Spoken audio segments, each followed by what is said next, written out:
The lecture hall buzzed with nervous energy as students from across the galaxy settled into their seats.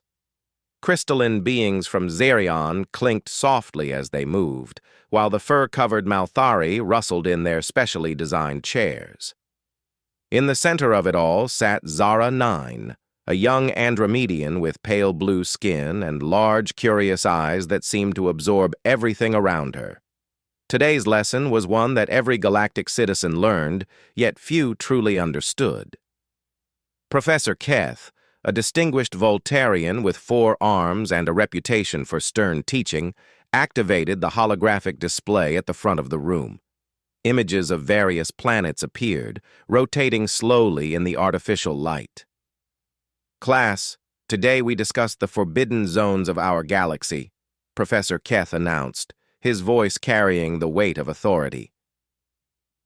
Planets so dangerous that the Galactic Council has declared them off-limits to all civilized species. Zara 9 leaned forward, her curiosity piqued.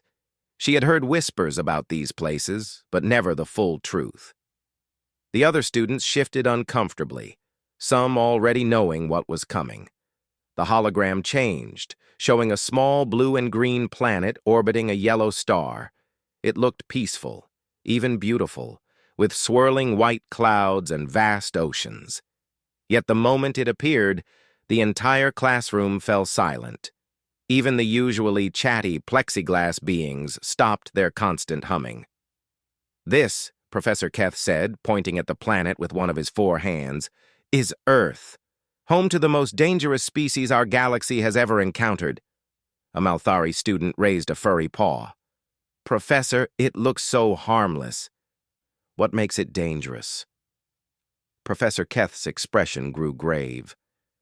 "The creatures that inhabit it call themselves humans. They are unlike anything we have studied before. While most civilized species evolved on worlds with stable climates, gentle gravity, and abundant resources, humans developed on what can only be described as a death world." The hologram zoomed in, showing Earth's surface. Massive storms raged across continents. Volcanoes spewed fire and ash into the atmosphere, and vast deserts stretched beyond the horizon. Yet somehow, life flourished in every corner of this hostile planet. "Earth's gravity is nearly twice that of most habitable worlds," the professor continued. "Its atmosphere contains a highly reactive gas called oxygen, which would be toxic to many of our species. The planet experiences extreme weather patterns, from frozen wastelands to scorching hot regions where temperatures can boil water."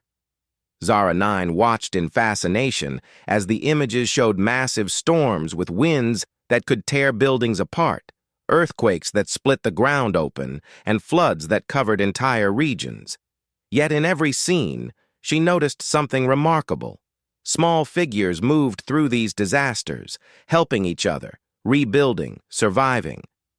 "But, Professor," interrupted a crystalline student, his voice like wind chimes, "how did any life form survive such conditions?" "That is exactly the problem," Professor Keth replied grimly. "Humans did not just survive these conditions. They thrived in them. They adapted. They became stronger because of the hardships their world threw at them." The display changed again, showing various human activities. Humans climbing massive mountains where the air was too thin to breathe. Humans diving deep into oceans where the pressure would crush most beings. Humans running across deserts in scorching heat or trekking through frozen landscapes where the cold would kill other species in minutes. "Look at their physical capabilities," the professor said, highlighting different aspects of human anatomy on the display. "Their bones are incredibly dense to handle their planet's gravity. Their muscles are designed for endurance rather than just strength. They can regulate their body temperature in extreme conditions. They can go days without food and still function." A nervous plexiglass being hummed a question. "Are they aggressive? Is that why we avoid them?" Professor Keth paused, considering his words carefully. "They are not naturally aggressive towards other species.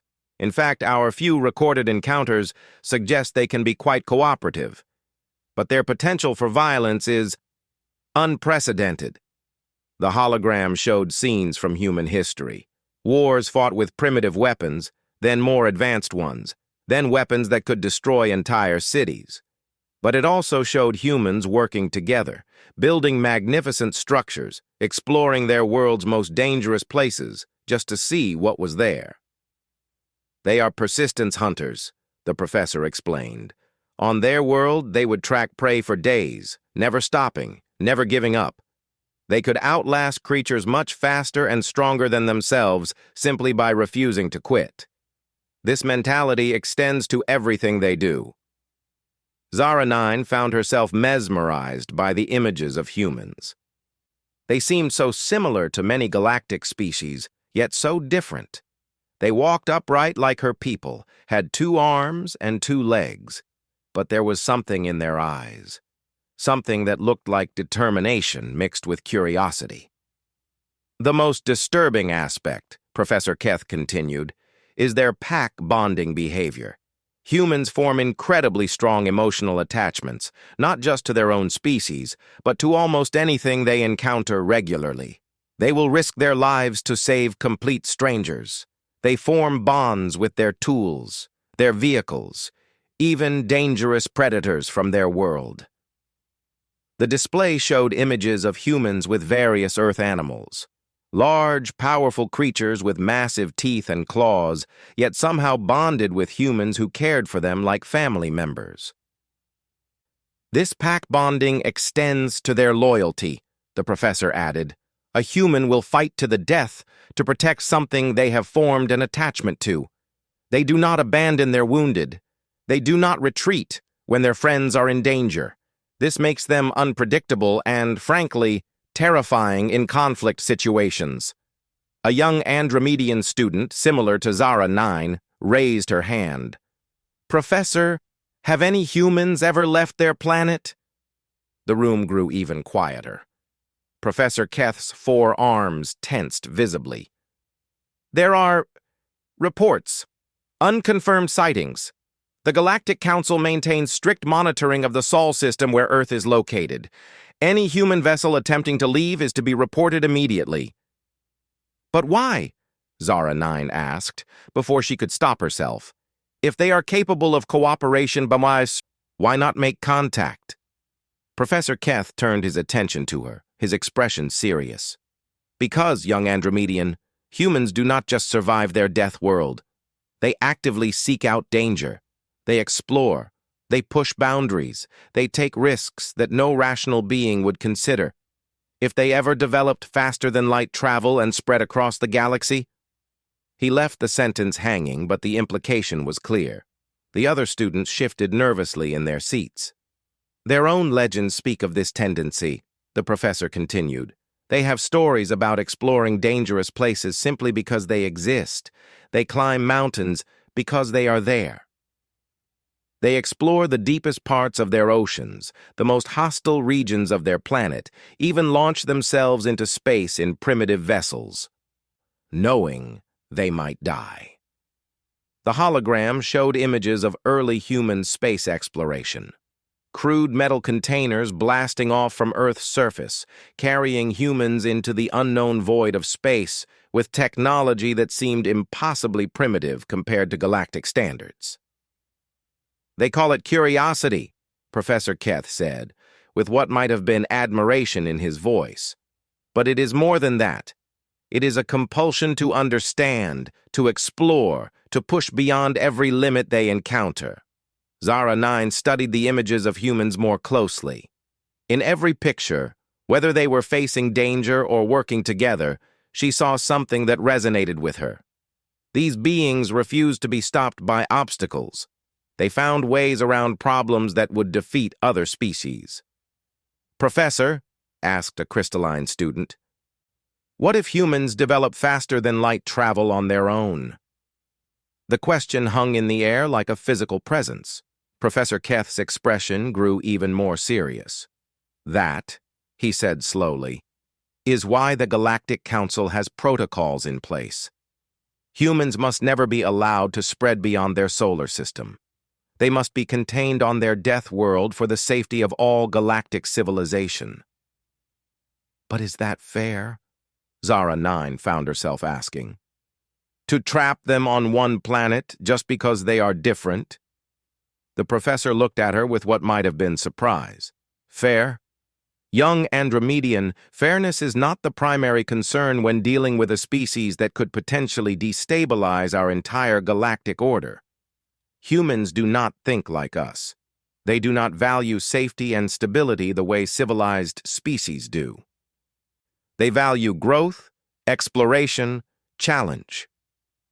The lesson continued for another hour, covering the various protocols for dealing with any human contact, the monitoring stations positioned around the Sol system, and the strict penalties for any unauthorized approach to Earth. Throughout it all, Zara 9 found herself thinking not about the danger humans might pose, but about the injustice of keeping an entire species prisoner on their world. As the class ended and students filed out, discussing the lesson in hushed tones, Zara 9 lingered. She stared at the last image on the holographic display, a human child looking up at the stars with wonder in their eyes. She made a decision that would change everything. That night, in her dormitory room, Zara 9 accessed the restricted sections of the Galactic database. Her status as a top student at the academy gave her access to information most beings never saw. She researched everything she could find about humans, about Earth, about the monitoring protocols. What she found disturbed her more than the professor's warnings ever could. The Galactic Council had not just isolated humanity. They had actively prevented human technological development. Probe drones regularly sabotaged human space exploration efforts. Communication signals from Earth were intercepted and blocked. Humans were being deliberately kept primitive and trapped. But more troubling were the recent reports she found buried in classified files. Human technology was advancing faster than expected. Despite the sabotage, despite the interference, humans were developing capabilities that worried the Council. Some reports suggested they were close to breakthrough discoveries that could change everything. Zara 9 realized that the Academy's lesson had not been about education. It had been about preparation. The galaxy was preparing its young citizens for a war they believed was inevitable. As she stared out her dormitory window at the stars, Zara 9 made another decision. She would find a way to Earth. She would meet these humans for herself and determine if they were truly the monsters the galaxy believed them to be. Unknown to her, similar thoughts were occurring to other students across the galaxy. The lesson meant to keep people away from Earth had had the opposite effect on some minds. Curiosity, it seemed, was not uniquely human after all. The stage was set for first contact, whether the Galactic Council wanted it or not. 3 months after the lecture that changed her life, Zara 9 stood in the cargo bay of a small transport vessel, her heart pounding with nervous excitement. She had spent weeks planning this moment, using her access to Academy resources to arrange what appeared to be a routine archaeological expedition to a distant moon. In reality, she was about to become the first galactic citizen in over a century to deliberately approach Earth. The transport ship, Wandering Star, was old but reliable, crewed by smugglers who asked few questions as long as the payment was good. Captain Vex, a grizzled Malthari with scars across his furry face, had raised his eyebrows when Zara 9 requested passage to the Sol system, but the credits she offered were too good to refuse. "You sure about this, Little Blue?" Captain Vex asked, his voice rough from years of breathing recycled ship air. "That system is crawling with Council monitoring stations. They catch us there and we all end up in prison." "I have Council clearance codes," Zara 9 replied, though she did not mention they were stolen and would likely only work once. "And I need to see for myself what the humans are really like." The ship's navigator, a crystalline being named Resonance, chimed in with his musical voice. "The interference around Earth is intense. Council jamming signals make it difficult to get accurate readings. We might end up closer than planned." Zara 9 nodded. She had studied the monitoring network extensively, The Council maintained dozens of stations around Earth, all designed to keep humans isolated and prevent any outside contact. Getting through would require precise timing and a lot of luck. As the wandering star dropped out of faster-than-light travel at the edge of the Sol system, Zara 9 got her first real look at Earth's star.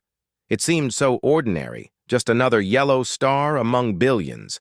Yet somewhere in this system lived beings that had terrified an entire galaxy. "Picking up the monitoring stations," Resonance announced, his crystalline body flickering with different colors as he processed sensor data. 12 active stations in outer system. They have not detected us yet." Captain Vex maneuvered the ship carefully through the asteroid belt, using the larger rocks as cover. Zara 9 watched through the viewports as chunks of ice and metal drifted past. According to her research, humans had primitive mining operations in this area, crude robotic systems that extracted materials for their slowly developing space program. "There," she whispered, pointing to a small metallic object attached to a spinning asteroid. "Human technology." The mining probe was simple compared to galactic standards, but it showed remarkable innovation. Humans had designed it to operate in the harsh environment of space, using materials and techniques that were barely advanced beyond chemical rockets. Yet it worked. "Impressive," Captain Vex admitted, studying the probe through the ship's sensors. Most species would have given up trying to work in space with such primitive technology. As they moved deeper into the system, they began to encounter more evidence of human activity. Communication satellites orbited in precisely calculated patterns. A small space station rotated slowly in Earth's orbit, clearly built from multiple launches of smaller components. Most remarkably, they detected several human vessels moving between Earth and its moon. "They are actually doing it," Zara 9 breathed in amazement. "They are expanding into space despite all the obstacles." What the Academy had not taught her was how resourceful humans had become. Despite the sabotage, despite the technological setbacks caused by Council interference, humans had found ways to advance. Every destroyed satellite had been rebuilt better. Every failed mission had led to improved designs. As they approached Earth's orbital space, Zara 9 finally saw the planet that had become the galaxy's greatest fear. It was beautiful in a way that took her breath away. Swirling white clouds covered blue oceans and brown continents. City lights sparkled on the night side like scattered jewels. "Incredible," she murmured. "It looks so peaceful." "Peaceful planets do not produce species like humans," Captain Vex replied grimly. "Look at those storm systems." Zara 9 studied the massive weather patterns visible from space. Hurricane systems larger than entire moons spiraled across the oceans. Lightning storms flickered through the clouds like trapped electricity. Yet below all that chaos, billions of humans lived their daily lives, seemingly unbothered by conditions that would terrify most galactic species. "Getting energy readings from the surface," Resonance reported. "Massive industrial activity. Their technology level is higher than Council estimates." The sensors showed power generation on a scale that surprised them all. Nuclear reactors, hydroelectric systems, and massive solar collector arrays provided energy for a civilization that was clearly more advanced than the galaxy believed. "Captain," Resonance's voice took on an urgent tone, "detecting human vessels approaching our position." Through the viewports, Zara 9 saw 3 sleek craft rising from Earth's atmosphere. They moved with a precision that spoke of advanced piloting skills and powerful engines. These were not the primitive rockets the Council had taught her to expect. "They have detected us," Captain Vex said, his hand moving toward the ship's weapons controls. "Should we run?" "No," Zara 9 said firmly. "This is why I came. I want to meet them." The human vessels approached cautiously but without obvious hostility. Zara 9 watched as they took formation around the wandering star, clearly designed to prevent escape but not actively threatening. It was a tactical maneuver that showed both military thinking and restraint. Then the communication system crackled to life with a voice that sent chills down Zara 9's spine. "Unknown vessel, this is Commander Sarah Chen of the Earth Defense Force. You have entered restricted space. Please identify yourself and state your intentions." The voice was calm, professional, and absolutely fearless. Here was a being speaking to an alien vessel that could potentially destroy her and her entire species, yet she showed no panic, no terror, only determined professionalism. Captain Vex looked at Zara 9. "Your call, Little Blue." Zara 9 activated the communication system, her voice trembling slightly. "Commander Chen, my name is Zara 9 of the Andromedian Republic. I am a student seeking to learn about your species." There was a long pause. Then Commander Chen's voice returned, and Zara 9 could hear surprise in it. "You are not what we expected from the galaxy. We have been monitoring your species' monitoring stations for decades. We know you have been watching us." The casual way Commander Chen mentioned decades of surveillance sent shockwaves through the bridge. Humans knew they were being watched. They had known all along. "Commander," Zara 9 said carefully, "I would like to request permission to visit your world. I want to understand why the galaxy fears your people." Another pause. Then, incredibly, Commander Chen laughed. It was a sound of genuine amusement, not mockery. "Fears us? Well, that explains a lot. Permission granted for limited surface access. Follow our lead vessels to landing platform 7. As the human ships guided them toward Earth, Zara 9 realized that everything she had been taught was wrong. Humans were not isolated because they were ignorant of the galaxy beyond their world. They were isolated because other species were afraid of them. The landing platform was a marvel of engineering, a massive structure built into the side of a mountain. As the wandering star settled onto the landing pad, Zara 9 could see human technicians working around the platform with the easy confidence of beings who routinely dealt with dangerous situations. When the airlock opened and she stepped onto the platform, Zara 9 got her first direct look at a human. Commander Chen was tall and lean, with dark hair pulled back in a practical style and eyes that seemed to take in everything at once.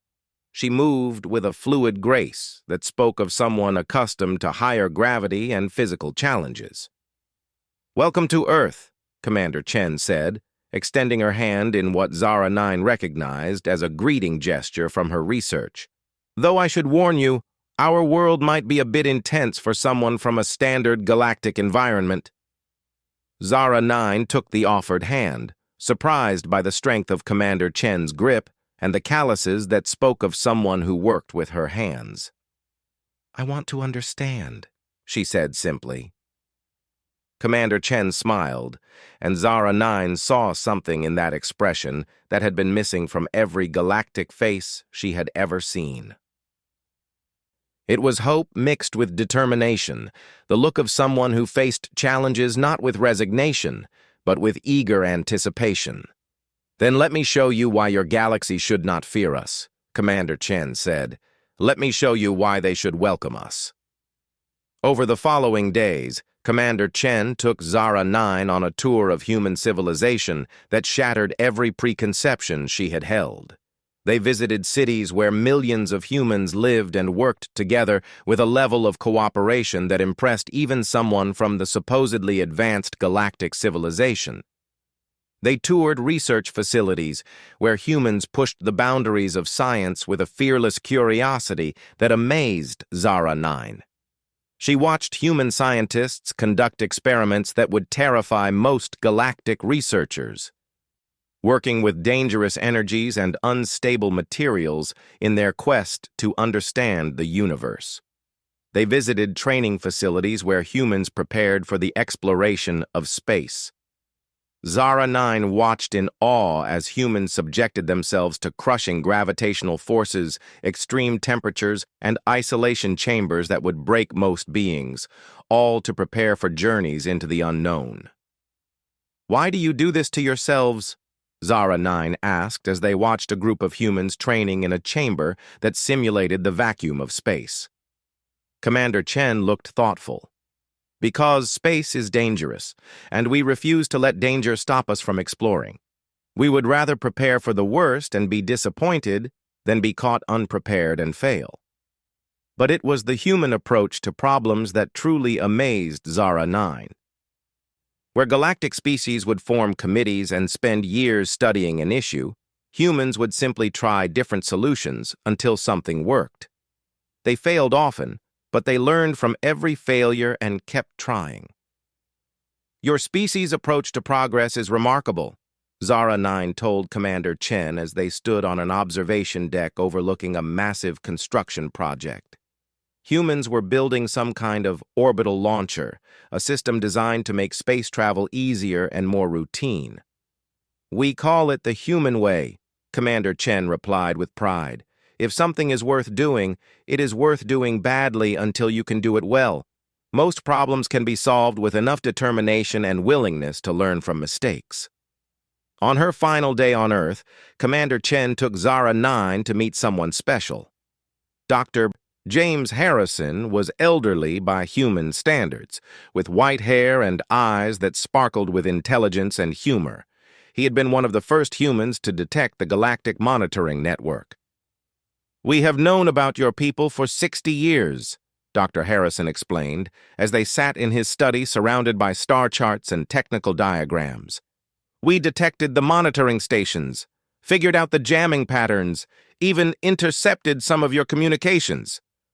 Zara 9 stared at him in shock. But if you knew, why did you not try to make contact? Dr. Harrison smiled the same hopeful smile she had seen on Commander Chen. Because we realized you were afraid of us. We decided to prove we were worth knowing before we introduced ourselves. Your people have been sabotaging our development, Zara 9 said. Destroying our satellites. Interfering with our missions. Yes, Dr. Harrison agreed calmly. And every time they did, we learned something new. Every sabotaged mission taught us more about the technology being used against us. Every destroyed satellite was rebuilt better than before. Your people inadvertently became our teachers. The implications hit Zara 9 like a physical blow. Humans had been using the Council's own interference to advance their technology. They had been learning from their enemies. We are almost ready, Dr. Harrison continued, pointing to star charts that showed routes beyond the Sol system. In perhaps 5 years, we will have faster-than-light capability. We will come calling on our galactic neighbors, and we will come in peace. But the Council will never allow it, Zara 9 protested. They will stop you. Dr. Harrison's smile became something altogether more dangerous. Young Andromedian, has anyone ever told you what happened to the last species that tried to stop humans from doing something we had decided to do? Zara 9 shook her head. We became the dominant species on our planet, Dr. Harrison said quietly. Not through aggression, but through persistence, adaptation, and the absolute refusal to give up. As Zara 9 prepared to leave Earth, she realized that she had not just discovered the truth about humans. She had witnessed the moment before everything changed. Soon, whether the galaxy was ready or not, humanity would be coming to the stars. And despite all the fears and warnings, Zara 9 found herself looking forward to that day. Zara 9 returned to the Galactic Academy, a changed being. The knowledge she carried felt like a burning weight in her chest as she walked through the familiar corridors where students from dozens of species continued their education, completely unaware that everything they had been taught about humanity was wrong. She had been back only 3 days when the emergency assembly was called. The Grand Assembly Hall buzzed with nervous energy as representatives from every major galactic civilization took their seats. The Voltarian Council President stood at the central podium, his 4 arms gesturing for silence. Behind him, the massive holographic display showed the Sol system, with dozens of red warning indicators flashing ominously. "Citizens of the galaxy," President Thane announced, his voice carrying to every corner of the hall, "we face an unprecedented crisis. The human species has achieved faster-than-light capability." The hall erupted in panic. Crystalline beings chimed in distress, Malthari fur stood on end, and even the usually calm plexiglass beings hummed frantically. Zara 9 sat quietly in the student section, her blue skin pale with the weight of what she knew was coming. 3 days ago, President Thane continued once order was restored, monitoring stations detected the first human faster-than-light test. The vessel traveled beyond their solar system and returned safely. Our worst fears have been realized. The holographic display showed grainy footage of a sleek human vessel appearing in empty space, conducting what appeared to be sensor sweeps, then disappearing again. It was a test flight, but it proved humans could now travel between stars. "The Galactic Defense Council has been activated," President Thane announced grimly. "All member species are required to contribute vessels and personnel to the containment fleet. We must prevent human expansion beyond their system before they can establish colonies or make contact with primitive species who might ally with them." Zara 9 watched in horror as the display showed the massive fleet already assembling at the edge of the Sol system. Hundreds of warships from across the galaxy, all pointed at Earth like weapons aimed at a target. The species that had lived in peace for centuries were preparing for war against beings they had never even met. Furthermore, President Thane continued, any being found to have had unauthorized contact with humans will be considered a traitor to galactic security. The penalty is exile to the Outer Rim. Zara 9's blood turned cold. They knew. Somehow the Council had discovered her visit to Earth. She glanced around the hall and noticed security personnel positioned at strategic points, their attention focused on the student section where she sat. But before the security forces could move, something impossible happened. The hall's communication system crackled to life, and a familiar voice filled the space. It was Commander Sarah Chen, broadcasting from somewhere in space. "Citizens of the galaxy, this is Commander Sarah Chen of the United Earth Fleet. We come in peace, seeking friendship and cooperation with all sentient species." The hall fell absolutely silent. Every being stared at the holographic display as it showed a new image, a human fleet of 12 vessels, sleek and obviously advanced, hanging in space near the galactic fleet. They had appeared without warning, bypassing every sensor and monitoring station. "We know you have been watching us for over a century," Commander Chen's voice continued calmly. "We know you have tried to limit our development. We know you fear us. We are here to show you that your fear is misplaced." President Thane frantically gestured to his technicians. "Cut the transmission! Activate the jamming networks!" But the human signal continued uninterrupted. Somehow, they had found a way around every countermeasure the galaxy possessed. "We have a message for you from one of your own," Commander Chen said. "A young Andromedian who had the courage to visit our world and learn the truth about humanity." The display changed. And suddenly Zara 9 was looking at herself. It was a recording made during her final day on Earth, one she had not known was being filmed. In the recording, she stood beside Dr. Harrison in his study, but she was speaking directly to the camera. "My fellow galactic citizens," her recorded voice said, "I have spent a week among humans, and I can tell you that everything we have been taught is wrong. They are not monsters. They are not conquerors. They are explorers, innovators, and dreamers who face challenges with courage instead of fear." The real Zara 9 stood up in the assembly hall, her heart pounding. Every eye in the hall turned to her as security forces began moving in her direction. "Humans do not seek to dominate," her recorded voice continued. "They seek to understand.